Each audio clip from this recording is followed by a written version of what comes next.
எந்த பதவியை கேட்க வேண்டும்? பராசரப்பட்டர் மிக சிறந்த வைணவ அறிஞர். நுட்பமான விளக்கங்களை திருவாய்மொழிக்கு தந்தவர். அவர் சொல்வார், இறைவனிடத்திலே நல்ல ஞானத்தையும் அசஞ்சலமான பக்தி போன்ற விஷயங்களையும் பிரார்த்திக்காமல் பதவி, செல்வம் இவற்றையெல்லாம் கேட்கிறார்களே, என்ன வியப்பு என்பார். ஏன் பதவி, செல்வம் இவற்றையெல்லாம் இறைவனிடம் கேட்க கூடாதா என்ற கேள்வி வரும். அதற்கு என்ன விளக்கம் தெரியுமா? ஒருவருக்கு பதவி வருகின்ற பொழுது அந்த பதவியின் நிலைக்கு தகுந்த ஆணவமும் அகங்காரமும் அவர் அறியாமலேயே அவரிடம் ஒட்டிக்கொள்ளும். 2 நண்பர்கள் ஒரே நிலையில் இருந்தவர்களில் ஒருவருக்கு தலைமை பதவி கிடைத்துவிட்டது. அவருடைய பேச்சு மாறிவிட்டது. இன்னொரு நண்பர் கேட்டார், என்ன இப்பொழுதெல்லாம் உங்கள் நண்பர் முன்பு போல் பேசுவதில்லையே, அப்படியே ஆள் மாறிவிட்டார். அதற்கு இந்த நண்பர் சொன்னார், அவர் மாறவில்லை ஐயா, அந்த பதவி அவரை மாற்றிவிட்டது. அந்த பதவி போய்விட்டால் பழைய இடத்திற்கு வந்து விடுவார். உண்மைதான், சில ஆண்டுகள் கழித்து அந்த பதவி போய்விட்டது. மிக எளிமையாக மாறிவிட்டார். ஆனால் அந்த பதவி இருந்த காலம் வரை அவர் செய்த பல செயல்கள் அவருக்கு கெட்ட பெயரை ஏற்படுத்தி தந்துவிட்டது. இதைதான் பராசரப்பட்டர் சொல்வார். இந்திரனுக்கும் வேறு தேவர்களுக்கும் அந்தந்த பதவிக்கு தகுந்த ஆணவம் இருப்பதால் அவர்கள் தவ வலிமையால் குறிப்பிட்ட பதவியை அடையலாமே தவிர இறைவனுடைய பேரருளோ மோட்சமோ அவர்களுக்கு கிடைப்பது சாத்தியமல்ல என்பார். நீங்கள் ஒரு அரசனாக கூட இருக்கலாம். அந்த நேரத்தில் உங்களுக்கு மிக சிறந்த மரியாதைகள் கிடைக்கலாம். ஆனால் அது அப்படியே இருக்கும் என்று சொல்ல முடியாதல்லவா? திருவாய்மொழியில் ஒரு அற்புதமான பாசுரம். ஒரு நாயகமாய் ஓட உலகுடன் ஆண்டவர், கருநாய்க்க வந்த காலர், சிதைகிய பானையர், பெருநாடு காண இம்மையிலே பிச்சை தாம் கொள்வர், திரு நாராயணன் தாள் காலம் பெற சிந்தி துயமின்னோ. ஒரு ராஜா இருந்தான். அவனை பூமண்டல சக்கரவர்த்தி என்று எல்லோரும் புகழ்ந்தார்கள். அவ்வளவு செல்வாக்குடன் இருந்தான். மற்ற சிற்றரசர்கள் எல்லாம் திரைப்படம் எடுத்துக் கொண்டு வந்து அவன் காலடியில் வைப்பார்கள். பொன்னும் மணியும் இழைத்த ஆபரணங்களால் பூட்டப்பட்ட அவனுடைய கால்கள் பீதாம்பரத்தால் மூடப்பட்டிருக்கும். தாம்பாளத்தில் கொண்டு போய் தங்களுடைய சன்மானங்கள் வைத்து வணங்கும் பொழுது அந்த கால் விரல் நகமாவது தங்கள் கண்ணில் படாதா என்று காத்திருப்பார்கள். எத்தனை பெரிய பணக்காரர்களும் சில காலம் கழித்து தரித்திர யோகம் வந்துவிடும் என்று சாஸ்திரம் சொல்கின்றது.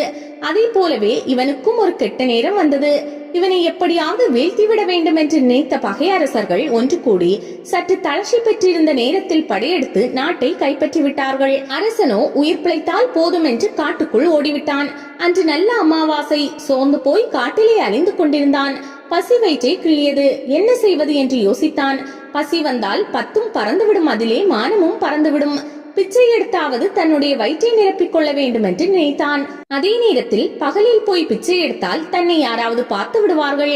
எதிரிகள் பார்த்துவிட்டால் உயிருக்கு ஆபத்தாக போய்விடும்.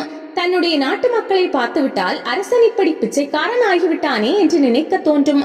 ஒரு பக்கம் உயிர் பயம், இன்னொரு பக்கம் மானம். இருட்டிய பிறகு போய் பிச்சை எடுத்து சாப்பிடலாம் என்று நினைத்தான். அரண்மனையில் தங்கத்தாம்பாளத்தில் வகை வகையாக சாப்பிட்டவன் சோற்றுக்கு தவித்தான். வாங்கி சாப்பிடுவதற்கு பாத்திரமில்லை.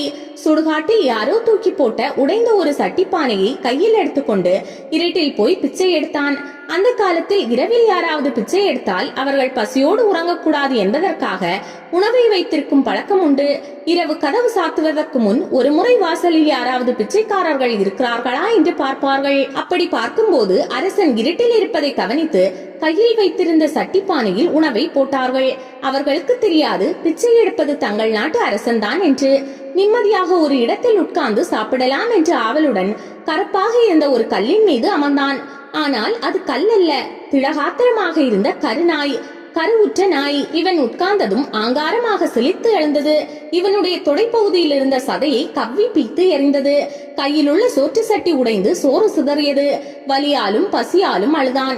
இதைதான் இந்த பாசுரத்தின் முதல் 2 வரிகளில் ஒரு நாயகமாய் ஓட உலகுடன் ஆண்டவர், கருநாய் கவர்ந்த காலர், சிதையாகிய பானையர் என மிக அற்புதமாக காட்சிப்படுத்துகிறார் நம்மாழ்வார். பாசுரத்தின் பொருள் இதுதான்.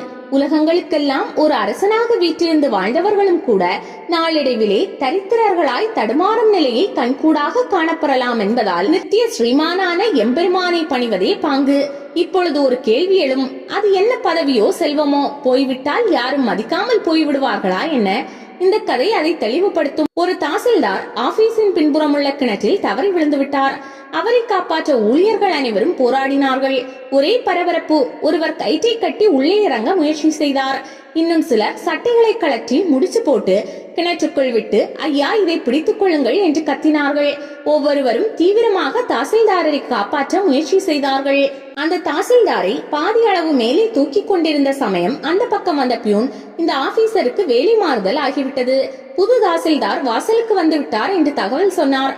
அவ்வளவுதான். கிணற்றுக்குள் இருந்த தாசில்தாரை அப்படியே போட்டுவிட்டு புது தாசில்தாரை வரவேற்க எல்லோரும் வாசலுக்கு ஓடிவிட்டார்கள். அதிகாரமிக்க பதவிக்கு இருக்கும் மகிமை இதுதான். லட்சுமணனை காட்டிற்கு போ என்று கைகேயி சொல்லவில்லை. ராமனோடு புறப்படுவதற்கு தயாராக நின்றான்.